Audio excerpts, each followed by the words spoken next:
हरे कृष्णा प्रभु जी, हरे कृष्णा माता जी। आप सभी के चरणों में दंडवत प्रणाम। सो हमारे एक प्रभु जी हैं वंशित शर्मा जी, जिन्होंने क्वेश्चन किया है, confused about Sadashiv and Krishna supremacy, please clarify. तो सदाशिव भगवान परब्रह्म है, सुप्रीम है, कि भगवान कृष्णचंद्र परब्रह्म है, सुप्रीम है, इसको लेकर कंफ्यूजन है एंड क्लैरिटी चाहिए। तो हम इसी क्वेश्चन को थोड़ा एनालाइज करते हुए फुल डिटेल में थोड़ा आंसर देने का प्रयास करेंगे कि आखिर कृष्ण तत्व क्या है, शिव तत्व क्या है, आखिर भगवान कृष्ण और शिव जी क्या बिल्कुल ही अलग हैं या फिर बिल्कुल ही सेम हैं। तो इस तरह से हम थोड़ा इस क्वेश्चन को एनालाइज करते हुए जितना हो सके डिटेल में आंसर देने का स्क्रिप्चर्स के द्वारा प्रयास करेंगे। हमारे रेफरेंस स्क्रिप्चर ही आज के लिए रहेंगे इस ऑडियो के लिए। तो चलिए शुरू करते हैं। तो सबसे पहली बात तो हम ये करते हैं कि आखिर कन्फ्यूजन आती क्यों है, आखिर कन्फ्यूजन आ क्यों रही है कि हाँ ये भगवान सुप्रीम है कि वो सुप्रीम है, आखिर परब्रह्म है कौन। बात है कि नहीं, कन्फ्यूजन कहाँ से आ रही, स्क्रिप्चर से ही आ रही है। अब सबसे बड़ी बात है स्क्रिप्चर से ही कन्फ्यूजन आ रही है, क्योंकि भगवान तो एक है। बात सही कि नहीं, भगवान तो एक है लेकिन उनके फॉर्म्स अनेक हैं, एंड फॉर्म्स अनेक हैं तो स्क्रिप्चर्स भी अनेक हैं। एंड हर एक स्क्रिप्चर एक पर्टिकुलर फॉर्म को ग्लोरीफाई कर रहा है, उनका ग्लोरिफिकेशन कर रहा है एंड उन्हें परब्रह्म बता रहे हैं कि हाँ यही परब्रह्म है। जैसे शिव पुराण में बताया गया है कि भगवान शिव सुप्रीम है, वही परब्रह्म है, उनसे ही सब कुछ आ रहा है। एंड देवी भागवत पुराण में कहा गया है कि देवी माँ जो है वो सुप्रीम है, उनसे ही सब कुछ आ रहा है। लेकिन श्रीमद् भागवतम में कहा गया है कि भगवान कृष्ण चंद्र ही सुप्रीम है एंड उनसे सब कुछ आ रहा है, वो वे ही परब्रह्म है। तो देखा जाए तो स्क्रिप्चर के ही द्वारा ये कन्फ्यूजन फैल रही है लोगों में, एंड ये क्वेश्चन पूछा ही जा रहे हैं हर जगह कि कौन सुप्रीम कौन है, यहाँ पे इन्हें क्यों बताया गया सुप्रीम, वहाँ पे उन्हें क्यों बताया गया। तो ये कन्फ्यूजन ऑलमोस्ट सब जगह होती है एंड इसका आंसर जानना बहुत ज़रूरी है कि आखिर स्क्रिप्चर में ऐसा क्यों दिया गया है। अब ऐसा तो नहीं है कि हर एक स्क्रिप्चर अलग अलग ऑथर के द्वारा लिखी गई है, ऐसा तो नहीं है। श्रील व्यास देव जी ने ही हमारे सारे शास्त्रों को दिया है, उन्होंने ही दिया है, उन्होंने ही शिव पुराण भी लिखा है एंड उन्होंने ही श्रीमद् भागवतम भी लिखा है। बात सही है कि नहीं, ऐसा तो नहीं है कि शिव पुराण को शिव भक्त ने लिखा है एंड श्रीमद् भागवतम को कृष्ण भक्त ने, ऐसा तो बिल्कुल भी नहीं है। तो जब तक हम कोई भी स्क्रिप्चर के कॉन्टेक्स्ट एंड तत्व को, वो जो पर्टिकुलर फॉर्म है उनके ऊपर जो बेस्ड स्क्रिप्चर है, उस स्क्रिप्चर में जो कॉन्टेक्स्ट है एंड उन फॉर्म का जो तत्व है, वो उन रूप का जो तत्व है, वो हम अगर नहीं समझेंगे तो कन्फ्यूजन एकदम नेचुरली ही बनी ही रहेगी। ये बात तो हमें समझ में आती है कि नहीं। जब तक हम शिव जी कौन है इस तत्व को नहीं समझेंगे तब तक सारे शास्त्र कॉन्ट्राडिक्टरी लगेंगे ही लगेंगे।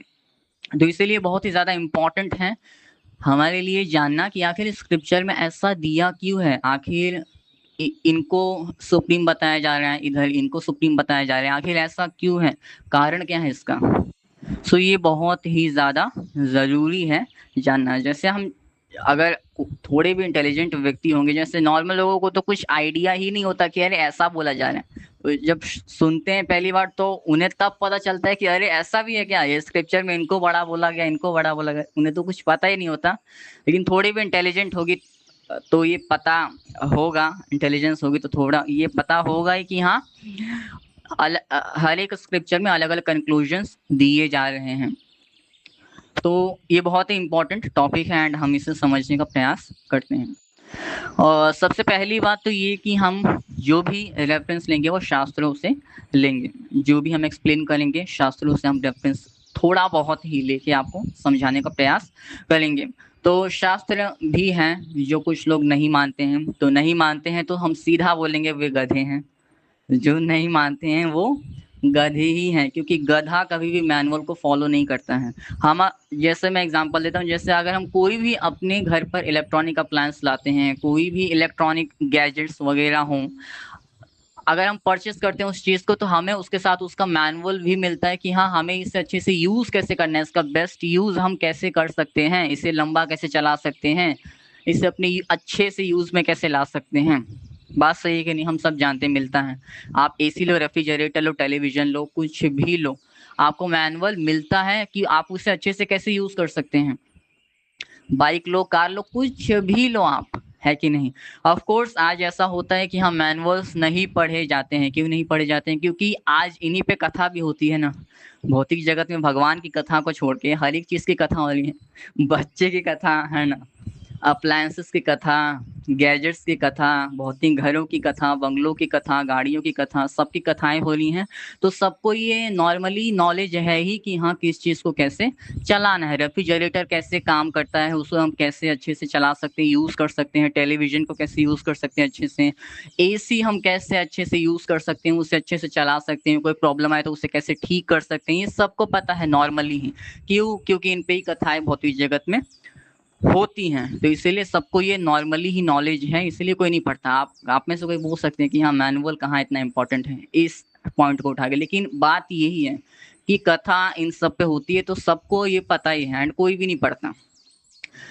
अगर आप फॉर एग्जांपल कोई पर्सन है उसके पास लैपटॉप नहीं है, अगर आप उन्हें लैपटॉप गिफ्ट करते हैं तो लैपटॉप क्यों गिफ्ट कर रहे हैं? होगा नहीं तो गिफ्ट कर रहे हैं, होगा नहीं तो गिफ्ट कर रहे हैं। लैपटॉप तो नहीं चलाने आता होगा अगर व्यक्ति को, तो आप मैनुअल भी देंगे कि हाँ इसे आप कैसे अच्छे से यूज कर सकते हैं, इसका बेस्ट यूज आप अपने लाइफ में कैसे कर सकते हैं, अपनी लाइफ को और इजी कैसे बना सकते हैं। तो वो व्यक्ति मैनुअल भी पढ़ेगा एंड वो जरूरी भी है उसके लिए, और एंड आपको देना भी चाहिए, आप देंगे भी। उस तरह से भगवान ने हमें ये जो जीवन दिया है, मनुष्य जीवन, ये एक गिफ्ट की तरह है। हम तो मनुष्य जीवन के लायक है नहीं, पहली बात। जो अपने आप को लायक समझता है वो समझे, लेकिन नहीं है एक्चुअली। मनुष्य कौन होता है पता है? जो मीट ईटिंग नहीं करता, इलिसिट सेक्स नहीं करता, इंटॉक्सिकेशन नहीं करता एंड गैम्बलिंग नहीं करता। जो ये चारों चीजें नहीं करता है वो कोई साधु बाबा नहीं है ना, ऐसा नहीं है। जो ये चारों चीजें नहीं करता है वो कोई साधु वाधु वगैरह नहीं है, वो इंसान की कैटेगरी में तब आता है।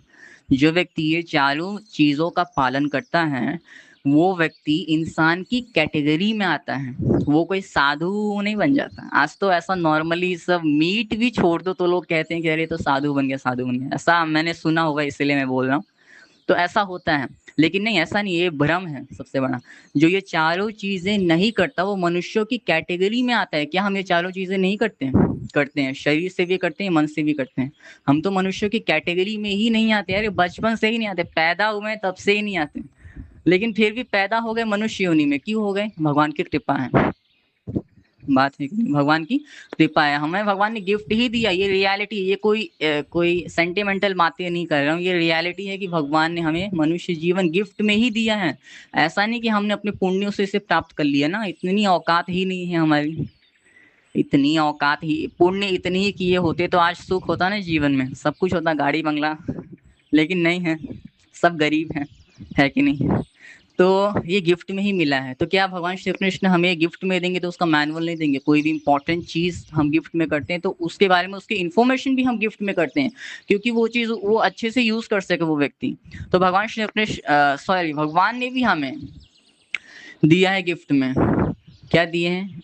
हमें ह्यूमन लाइफ गिफ्ट में दिया है एंड इसको हम अच्छे से कैसे चला सकते हैं, आखिर इस गिफ्ट का पर्पस क्या होना चाहिए, इसका हम बेस्ट यूज कैसे कर सकते हैं, इसे लंबा कैसे हम चला सकते हैं, कोई भी प्रॉब्लम है उसे हम कैसे फेस कर सकते हैं, उन सारी ये सारी इंफॉर्मेशन किस में दी है? भगवान ने स्क्रिप्चर्स में दी है।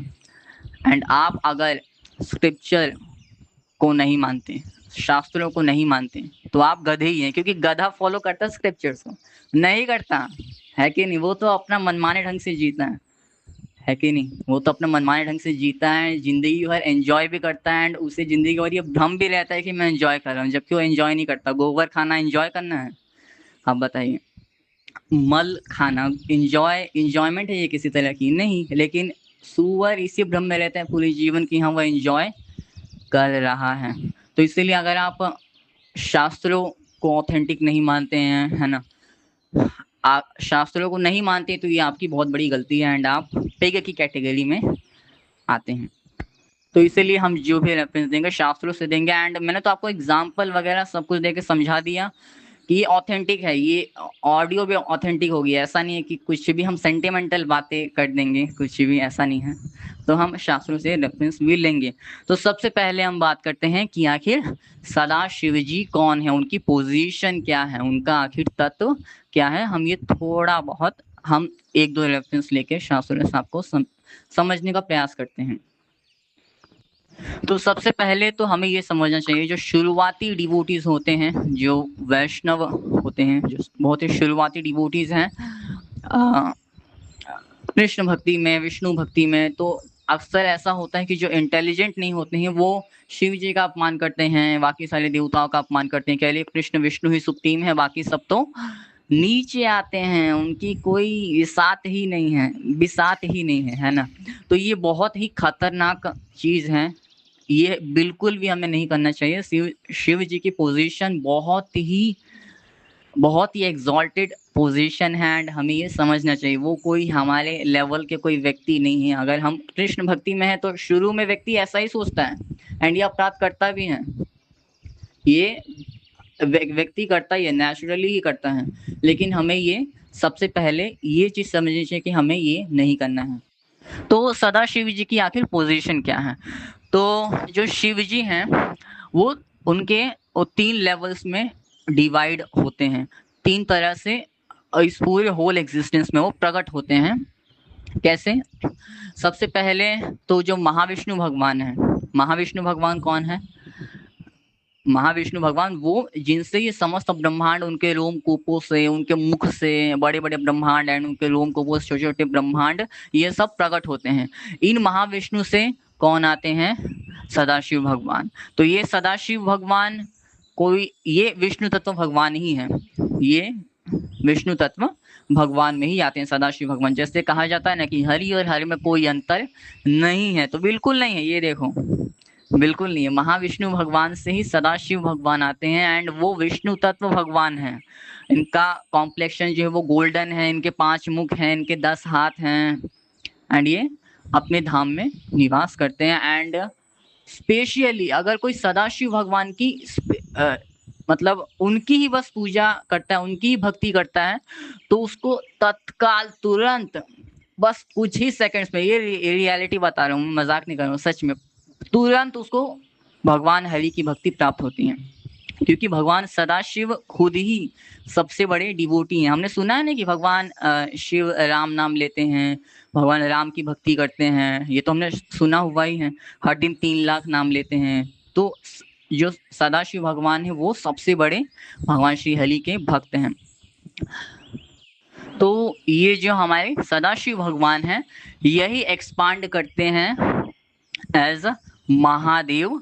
कहाँ पे? कैलाश धाम में, है ना, महाकाल धाम में महादेव के रूप में, जो कि स्पिरिचुअल वर्ल्ड में ही आता है, कैलाश धाम में और महाकाल धाम में यही सदाशिव भगवान एक्सपांड करते हैं महादेव के रूप में।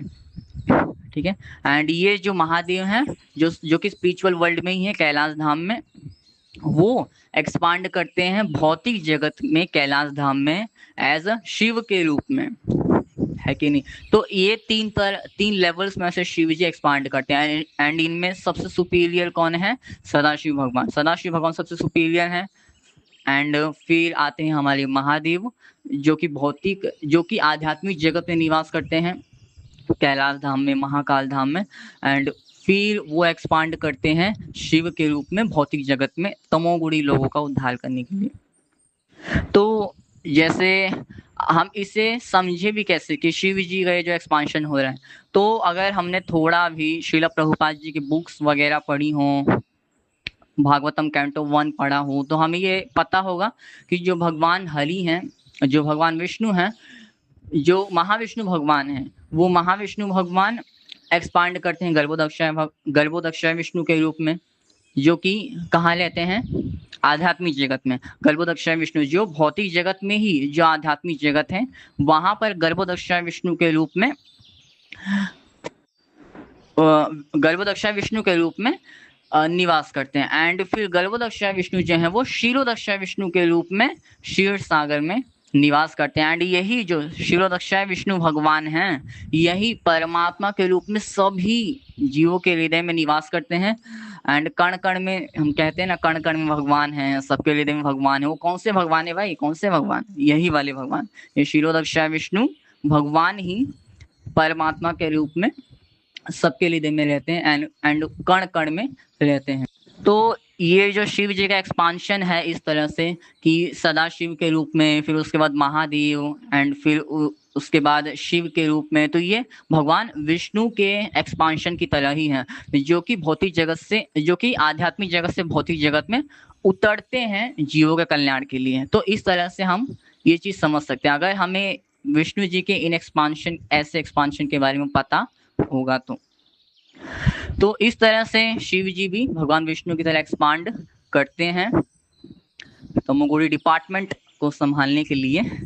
तो ये शिव जी की ग्लोरी है, ये शिव जी का तत्व है। एंड शिव जी जो है सबसे बड़े, हम इनमें शिव जी की भी बात करेंगे, सदाशिव भगवान की भी बात करेंगे। सदाशिव जो है वो सबसे बड़े भगवान हरि के महानतम भक्त हैं। एंड उनकी पूजा करने से, उनकी भक्ति करने से तुरंत भगवान श्री हरि की भक्ति प्राप्त होती है। एंड जो शिव जी हैं, जो कैलाश धाम, महाकाल धाम में निवास करते हैं, उनकी भक्ति करने से अगर कोई स्पेशली जिसका शिव जी से ही प्रेम है, वो शिव जी को प्राप्त करता है आध्यात्मिक जगत में। एंड अगर इन्हीं शिव जी की भक्ति करते हुए अगर कोई उसका स्पेशल प्रेम वगैरह नहीं है, तो ये शिव जी भी भगवान हरि की भक्ति प्रदान करते हैं अपने उन शरण में आने वाले जीवों को, इस तरह से। तो ये शिव जी भी ऐसा काम करते हैं। एंड हम जानते हैं कि शिव जी जो है वो सबसे बड़े ग्रेटेस्ट डिवोटी हैं भगवान श्री हरि के। एंड ये बात श्रीमद् भागवतम में भी आती है कि वैष्णव नाम यथा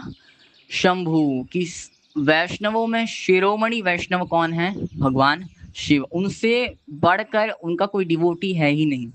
ये बात श्रीमद् भागवतम में ही लिखी हुई है, जो भगवान श्री कृष्ण को स्पेशली डेडिकेटेड है। तो ये बात आती है श्रीमद् भागवतम में। तो शिव जी की ये भी एक पोजीशन है कि सबसे बड़ी डिवोटी हैं। एंड एक और चीज है कि ब्रह्म संहिता में 5.45, ब्रह्म संहिता में 5.45 में ये शिव जी के तत्व को इस तरह से एक्सप्लेन किया जाता है कि जैसे एक एनालॉजी देकर, कि जैसे जो मिल्क है, मिल्क से कर्ड आता है, योगर्ट आता है, यानी दही आती है कि नहीं? दही आती है मिल्क से। लेकिन क्या ऐसा होता है कि दही से कभी दूध आ गया? ऐसा नहीं होता है कि नहीं? दूध से दही आती है। वैसे ही भगवान श्री हरि कौन है? दूध है, वो मिल्क है। एंड उनसे जो एक्सपांड कर रहे हैं शिव जी, वो कौन है? कौन है वो? योगर्ट है, दही है। ठीक है। इसी तरह से जैसे मैंने कहा था कि भगवान महाविष्णु से ही भगवान सदाशिव आते हैं, तो वैसे ही जो विष्णु जी वो मिल्क हैं, एंड मिल्क की तरह ये एनालॉजी देकर समझाई गई है। लेकिन क्या कभी ऐसा होता है कि हाँ दही से दूध आ गया? ना, ऐसा नहीं होता। वैसे ही शिव जी से भगवान श्री हरि नहीं आ सकते। ये चीज एक्सप्लेन की गई है ब्रह्म संहिता में।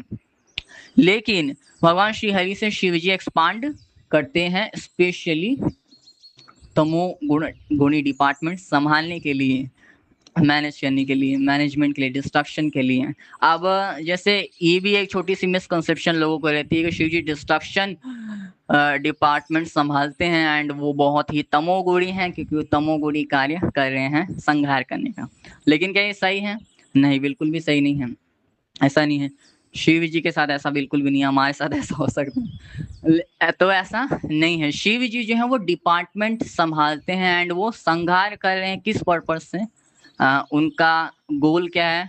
ये है, उनका गोल है प्यूरिफिकेशन एंड ट्रांसफॉर्मेशन यूनिवर्स का। ठीक है। ये कोई ऐसा नहीं है कि हाँ वो खुद तमोगुणी है ना, तमोगुणी है नहीं। वो जो तमोगुण हैं, जो ये तीन प्रकृति, जो ये भौतिक गुण हैं, भौतिक प्रकृति के गुण हैं, ये जो तीन सतोगुण, रजोगुण, तमोगुण, इसमें से जो तमोगुण हैं उसके एचओडी हैं भगवान शिव। तमोगुणी जितनी भी कार्य होते हैं, जितने भी ऐसे जीव भी हैं तमोगुणी, उन सब को कौन संभालते हैं, चलाते हैं? शिव जी संभालते हैं, चलाते हैं। जैसे हमने सुना हुआ है कि शिव जी भूत प्रेत पिशाच ब्रह्म राक्षस इन सब के साथ रहते हैं। यही लोग इनके भक्त भी होते हैं। क्यों? क्योंकि ये तमोगुणी लोग हैं। भूत प्रेत पिशाच राक्षस तमोगुणियों में आते हैं एंड इन्हें शिव जी मैनेज करते हैं एंड इन्हें धीरे धीरे ग्रेजुअली भगवान श्री हरि की भक्ति में लेकर आते हैं। तो ये शिव जी का कार्य है एंड शिव जी तमोगुण डिपार्टमेंट के एचओडी हैं। वो खुद तमोगुणी नहीं है ना, वो खुद तो एकदम दिव्य हैं। उनकी ट्रांसेंडेंटलिटी यानी उनकी जो दिव्यता है वो बनी ही रहती है। वो ऐसा नहीं कि वो तमोगुणी हो जाते हैं, ऐसा बिल्कुल भी नहीं है।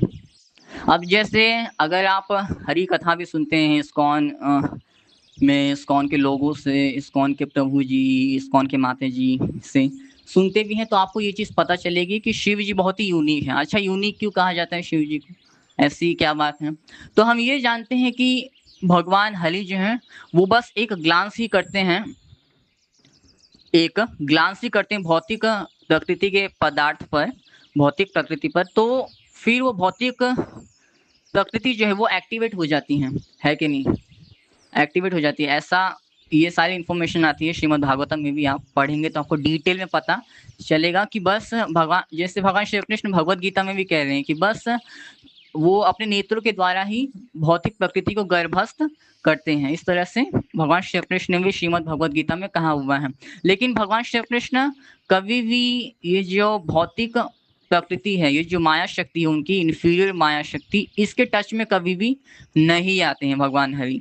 लेकिन भगवान शिव के साथ ऐसा नहीं, वो टच में आते हैं लेकिन फिर भी वो दिव्य रूप से बने रहते हैं। उनकी दिव्यता है ना बनी ही रहती है, वो दूषित नहीं होते शिव जी। ये इसीलिए कहा जाता है कि शिव जी की आइडेंटिटी बहुत ही यूनिक है कि शिव जी की, भगवान हरि ही शिव जी के रूप में माया के कांटेक्ट में आते हैं लेकिन दूषित नहीं होते। लेकिन भगवान हरि आते हैं कांटेक्ट में नहीं आते, वो अपनी आंखों से सारा काम कर लेते हैं, है कि नहीं? तो इसलिए शिव जी को भी यूनिक कहा जाता है। तो ये शिव जी की पोजीशन है, शिव जी का तत्व है, जो भी मैंने आपको एक्सप्लेन किया।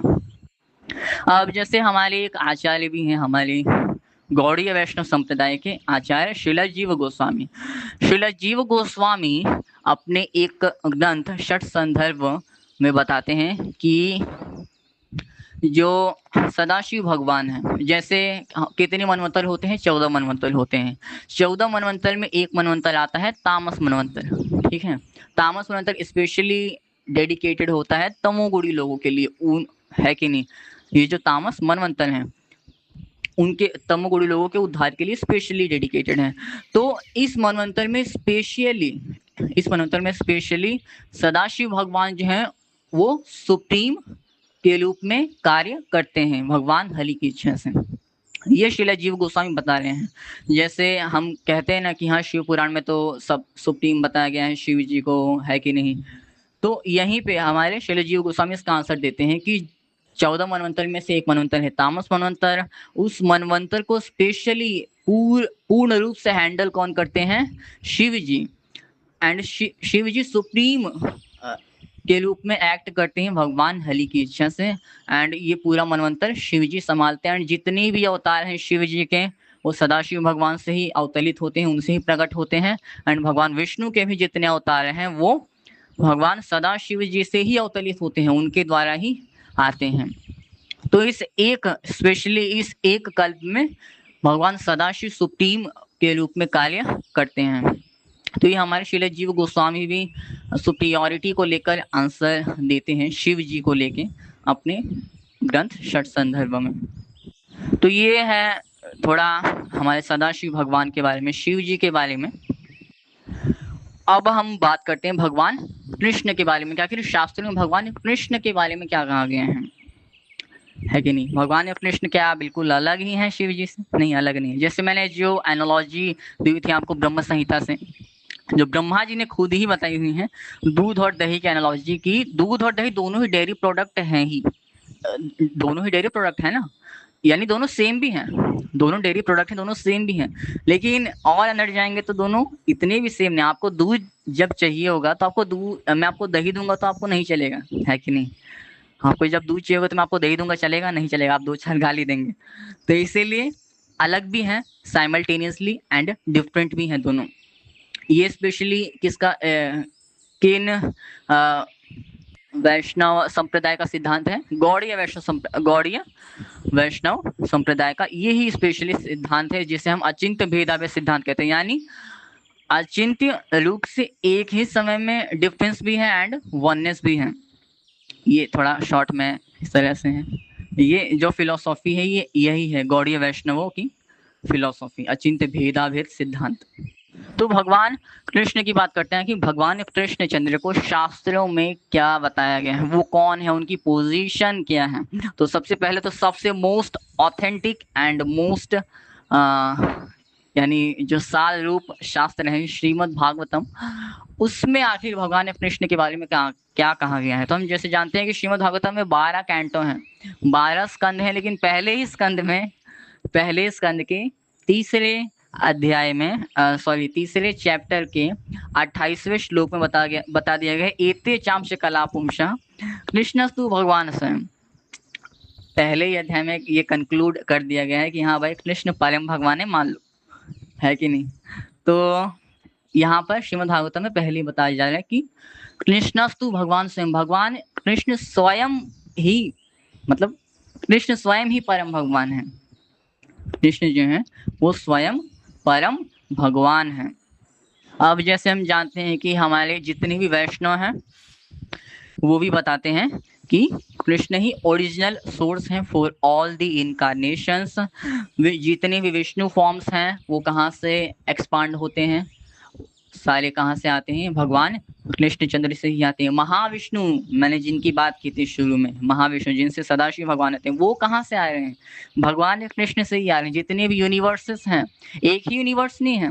जैसे हमें ये शुरू में लगता है कि हमारे ये एक ही यूनिवर्स है, एक ही वर्ल्ड है ना, ऐसा नहीं है। बहुत सारे यूनिवर्स हैं, अनेक यूनिवर्स हैं। ये सब कहाँ से आ रहे हैं, भगवान कृष्ण से ही आ रहे हैं।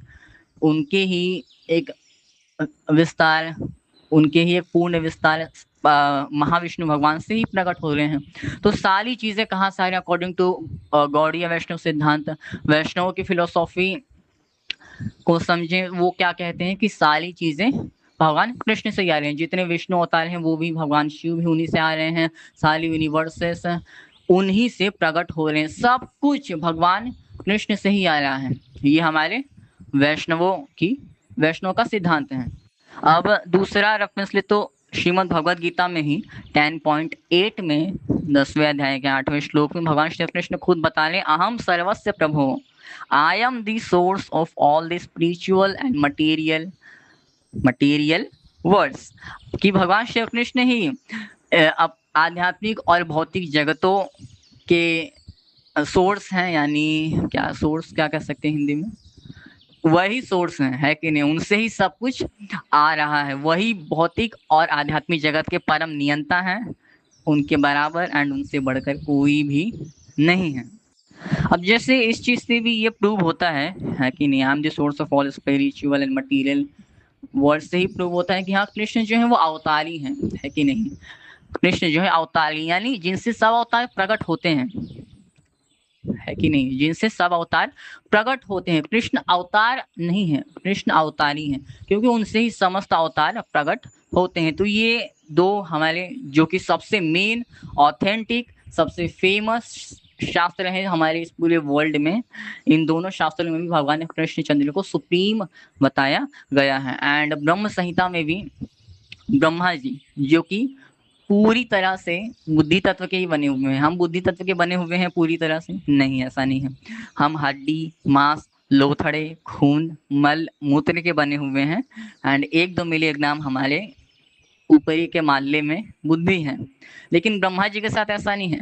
ब्रह्मा जी जो हमारा ऊपर का बुद्धि तत्व है, उनका पूरा शरीर ही बुद्धि तत्व से बना हुआ है।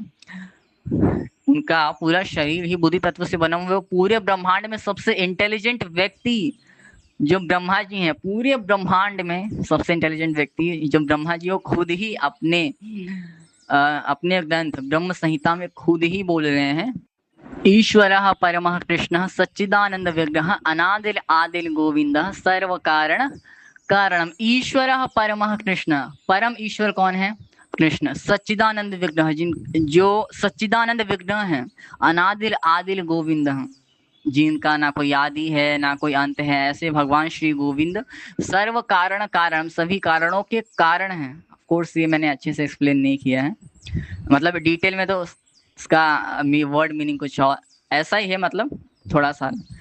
तो ब्रह्मा जी खुद ही बता रहे हैं, ईश्वर परम कृष्ण, परम भगवान, परम ईश्वर कौन है? भगवान कृष्णचंद्र जी का जो सच्चिदानंद विग्रह है, जिनका ना कोई आदि है ना कोई अंत है, एंड सर्व कारण कारण, he is the cause of all the causes. Krishna is the cause, not the caused, है कि नहीं? ED, Krishna is the cause not the caused. हम लोग कौन है? कॉज्ड है। हम लोग कृष्ण के द्वारा आए हुए हैं, लेकिन भगवान श्री कृष्ण के साथ ऐसा नहीं है, वो परम ईश्वर नहीं है, स्वयं ब्रह्मा जी खुद कंक्लूड करते। तो मैंने 3 आपको रेफरेंस दिए हैं, जो कि तीनों की तीनों बहुत ही ऑथेंटिक स्क्रिप्चर हैं एंड पूरे वर्ल्ड में फेमस हैं। तो इन तीनों में तीनों रेफरेंसेस से हमें पता चलता है कि हाँ, भगवान कृष्ण एग्जैक्टली उनकी पोजीशन क्या है, आखिर वो है कौन, इससे हम थोड़ा बहुत समझते हैं।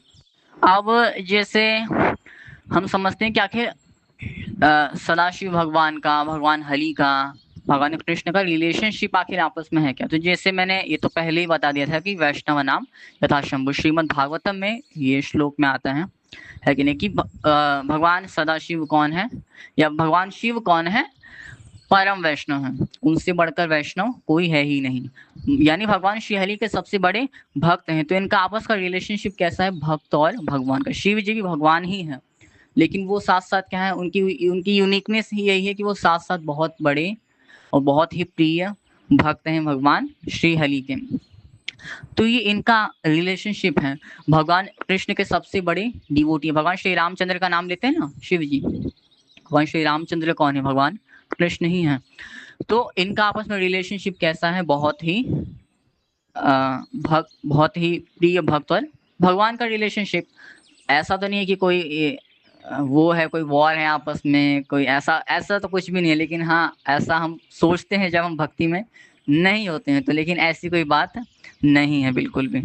शिव जी भी जो है वो तो भगवान की, भगवान के कार्यों में यानी कंट्रीब्यूशन ही दे रहे हैं, है कि नहीं? भक्ति सिखा रहे। शिव जी की कोई भी लीला हम ले, कोई भी लीला आप शिव जी के उठा लीजिए, शिव जी ने जितनी भी लीला की है, जितनी भी हमारे पास है हम जानते हैं शास्त्रों के द्वारा, तो शिव जी हर एक लीला में हमें यही सिखाते हैं कि हाँ, हमें भगवान श्री हरि से भक्ति करनी, भगवान श्री हरि की भक्ति करनी चाहिए, उनसे प्रेम करना चाहिए, उनके प्रति हमारी भक्ति कैसे होनी चाहिए, हमारी पोजीशन कैसी होनी चाहिए, हमारी पोजीशन है क्या, लेकिन अभी हम क्या हो गए हैं, है कि नहीं? शिव जी अपनी हर एक लीला में हमें यही सिखाते हैं कि हाँ, हम भगवान श्री हरि की भक्ति, मतलब हम भगवान श्री हरि के प्रति भक्ति ही सर्वोच्च सफलता है, उससे बढ़कर कुछ भी नहीं है। आप शिव जी की कोई भी लीला से ये चीज समझ सकते हैं। शिव जी की टीचिंग ही यही है हमारे लिए, शिव जी की टीचिंग ही यही है। कॉन्स्टेंटली मेडिटेशन करते हैं भगवान कृष्णचंद्र पे, उनकी भक्ति करते हैं, हमें भी वही सिखाते हैं। जैसे हम ये जानते हैं कि शिव जी जो है स्पेशली ध्यान लगाते हैं कि नहीं, हमने फोटोज, पोस्टर, पिक्चर वगैरह में भी देखा हुआ है कि शिव जी जो है वो कैलाश में बैठे हुए हैं एंड ध्यान लगा रहे हैं। सदाशिव भगवान भी यही करते हैं। शिव जी, सदाशिव भगवान की जो एक्सपांशन है, शिव जी वो भी यही कर रहे हैं, सदाशिव भगवान भी यही कर रहे हैं कि क्या कर रहे हैं? ध्यान लगा रहे हैं। किन पे ध्यान लगाते हैं? भगवान हरि पे ही। क्या भगवान को क्या आपने कभी भगवान हरि को, कृष्ण को ध्यान लगाते हुए देखा है? नहीं देखा है कि नहीं? लेकिन भगवान शिव ऐसा करते हैं। क्यों करते हैं? कि वो सबसे बड़े भक्ति ध्यान लगाता है ना, है कि नहीं?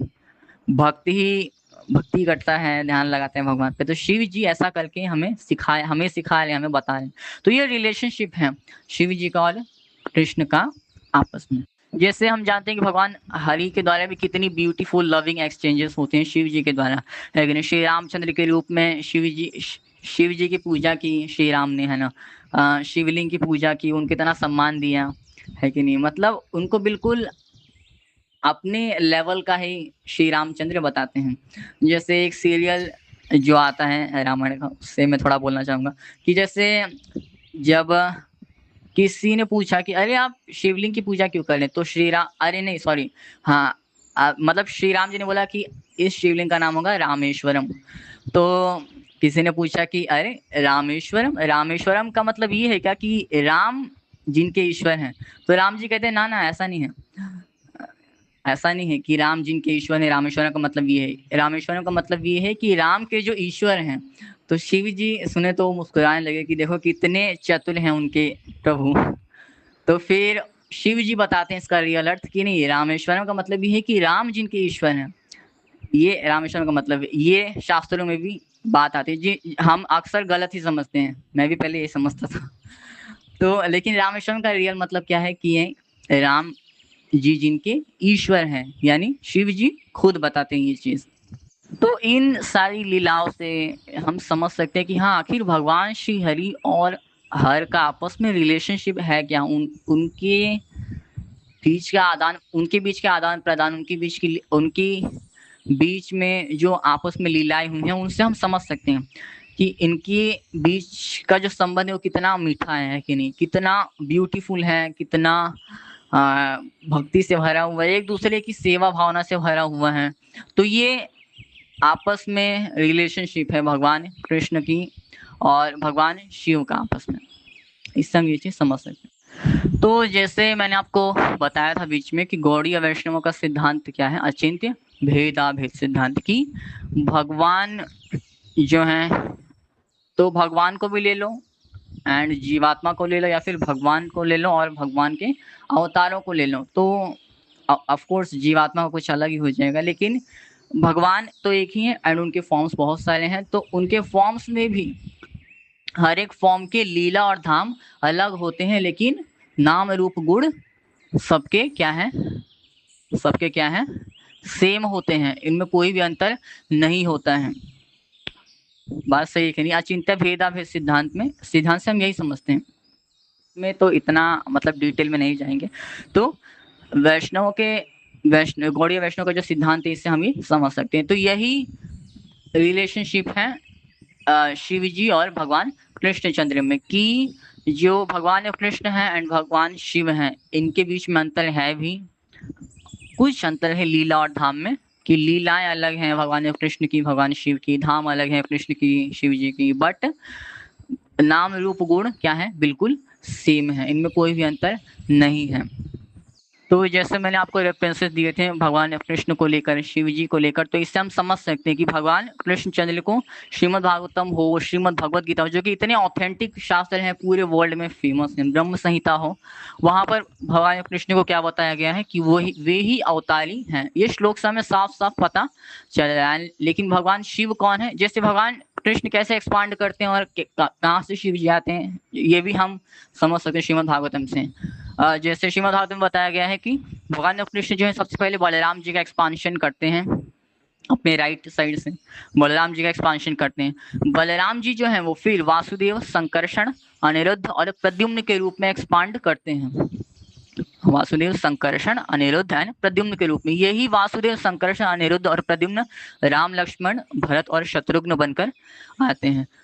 अब इनमें से जो संकर्षण है, यही संकर्षण अब एक्सपांड करते हैं एज नारायण। नारायण भगवान हमने सुना होगा। तो ये जो नारायण भगवान है, ये फिर से वासुदेव, संकर्षण, अनिरुद्ध और प्रद्युम्न के रूप में एक्सपांड करते हैं। फिर वापस दोबारा ये सेकंड हमारा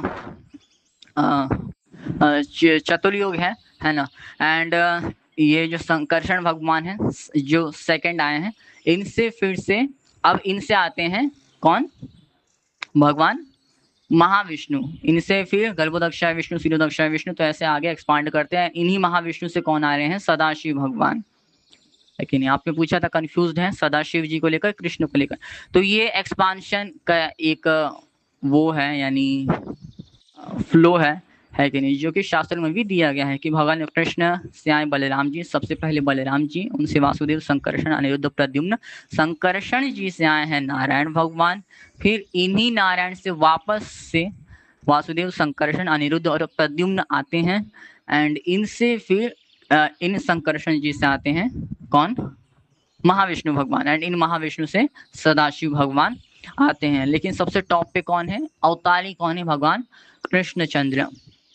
तो ये हम शास्त्रों से एकदम अच्छी तरह से एब्सोल्यूट रियलिटी, आखिर रियलिटी पूरी क्या है हम ये समझ सकते हैं कि भगवान कृष्ण अवतार ही हैं। बाकी अब जितने भी विष्णु तत्व भगवान भी आ रहे हैं वो सब कौन है, अवतार हैं, है कि नहीं। तो सदाशिव भगवान किन सारे, महाविष्णु भगवान सब। जैसे मैंने शुरू में कहा था कि हाँ हम जैसे शास्त्रों में ऐसा कॉन्ट्राडिक्शन जैसी चीज़ें क्यों दी गई, कॉन्ट्राडिक्शन कुछ नहीं है लेकिन फिर भी हमें लगता है क्योंकि हम कंफ्यूज्ड हैं भगवान के रूपों को लेकर, भगवान को लेकर कि कौन सुप्रीम है कौन सुप्रीम नहीं है कि नहीं। लेकिन भगवान शास्त्रों से पता चलता है कि भगवान कृष्ण ही आदि भगवान हैं, वही सबसे पहले हैं थे और हमेशा से वही थे वही रहेंगे। उन अब जितने भी अवतार आप देखते हैं श्री राम, श्री विष्णु, है ना, शिव जी का, वो सब भगवान कृष्ण से ही एक्सपांड करते हैं। तो शास्त्रों में ऐसा क्यों दिया गया है, तो जैसे मैंने बताया था आपको श्रील जीव गोस्वामी के बुक से सठ संदर्भ से कि वहाँ पर बता रहे कि ऐसा होता है कि देवी माता को, है कि नहीं, एंड शिव जी को एक पर्टिकुलर समय के लिए, पर्टिकुलर मनवंतर के लिए उन्हें सुप्रीम की तरह पोजीशन दी जाती है एंड वो उसी रूप सुप्रीम की तरह एक्ट करते हैं एंड उन्हीं से सभी अवतार, है ना, सारे विष्णु अवतार, शिव जी के अवतार प्रकट होते हैं, वही सारा काम करते हैं। आखिर ऐसा क्यों भी है, क्योंकि स्पेशल जो मनवंतर होता है वो जैसे तामस मनवंतर तमोगुणी लोगों के लिए होगा, स्पेशली उन्हीं के लिए डेडिकेटेड है, इसीलिए किन्हें रखा जाता है सुप्रीम शिव जी को, क्योंकि वो तमोगुण डिपार्टमेंट के एचओडी हैं, वही सब कुछ सारे तमोगुण जितने भी कार्य होते हैं वो सब शिव जी संभालते हैं। तो ये एक श्रील जीव गोस्वामी की इस रेफरेंस से हम समझ सकते हैं कि आखिर सुप्रीम इस तरह से क्यों बताया जा रहा है। ऑफ कोर्स इसको बहुत डिटेल में एक्सप्लेन किया जा सकता है कि आखिर ऐसा क्यों बताया जा रहा है, लेकिन इतने में तो समझ गए होंगे, बहुत लेट भी हो रहा है। सो आई होप सब आप लोगों को समझ में आ गया होगा, समझ ही लिए होंगे। हरे कृष्णा, हरि हरि।